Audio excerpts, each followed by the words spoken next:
And the whole thing about Norma Desmond is that she wants to return to a kind of magical world of Hollywood that doesn't exist anymore, because she was a big star in that.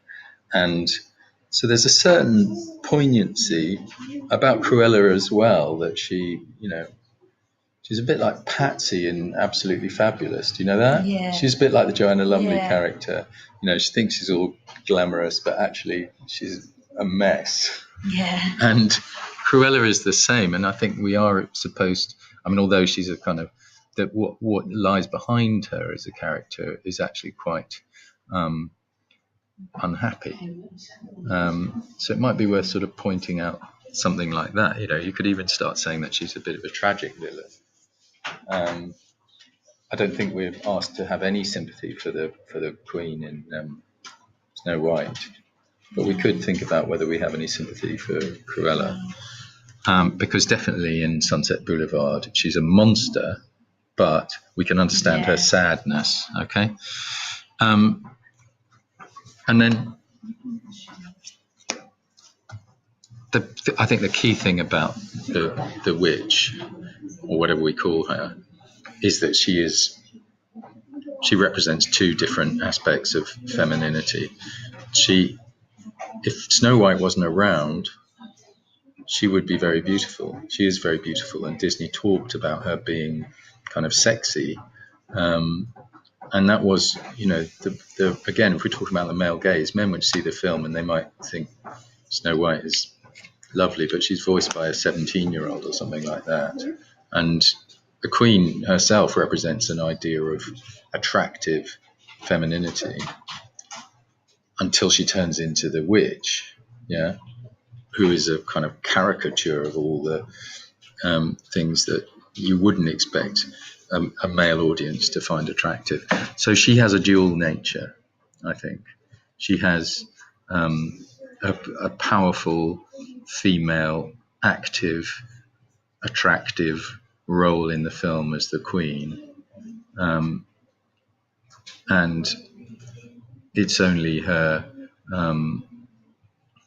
moral unattractiveness that kind of that distances the audience from sympathizing with her. And you could argue that her true nature only comes out when she turns into the awful old hag who gives Snow White the apple. Yeah. All right. Those are my thoughts. Mm-hmm. But it's good. You're going in the right direction, I think. Okay. Let's have a look at the catalogue.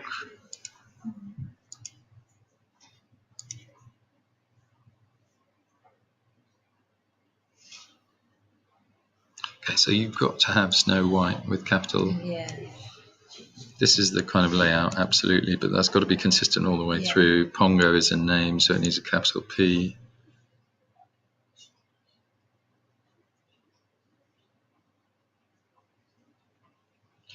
Like my other Focus films, Little Mermaid is a title, so it needs capitals and to be in italics.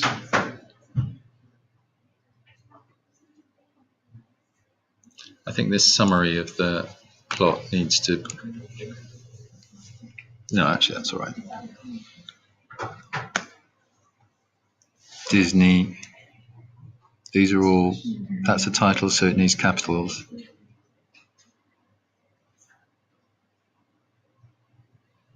Is it spelled V-I-L? Not V-I-L-L-E. That's how it's spelled.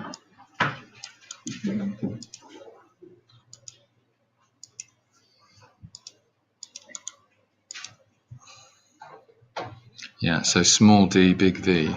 Yeah. Needs a big V there and there.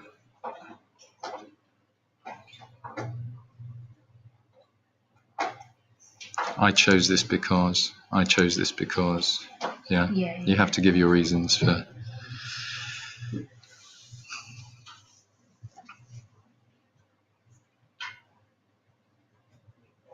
Rogers, capital R and apostrophe. Okay. Okay, so rejected material, we call that. Okay, so with these, I'm sure you've got more. Yeah, I have. Yeah, so you've got 300 more words. Yeah. Some of those are going to be, I chose this item because it shows, I chose this item and I found this interesting because this is a key example of, yeah. Mm-hmm. So that's what you need in that one. Great. Good. I'm happy with that. You should be too. Mm-hmm.